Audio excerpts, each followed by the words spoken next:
12.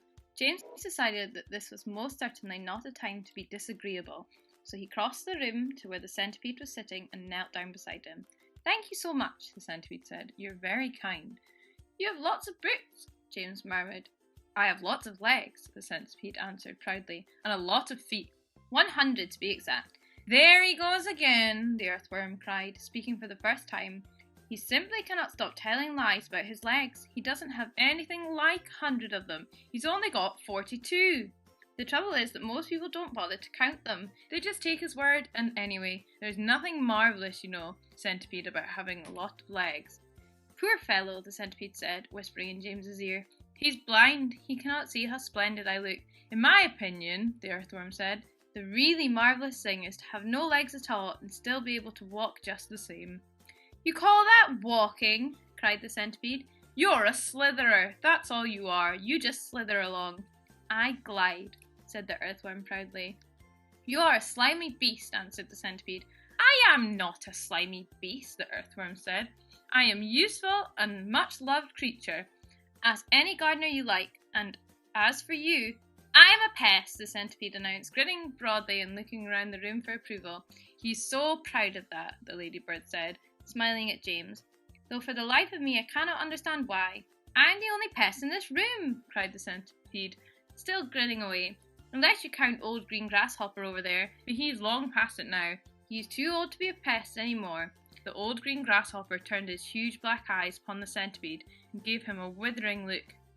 "Young fellow," he said, speaking in a deep, slow, scornful voice, "I've never been a pest in my life.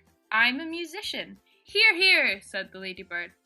"James," the centipede said. "Your name is James, isn't it?" "Yes." "Well, James, have you ever in your life seen such a marvellous colossal centipede as me?"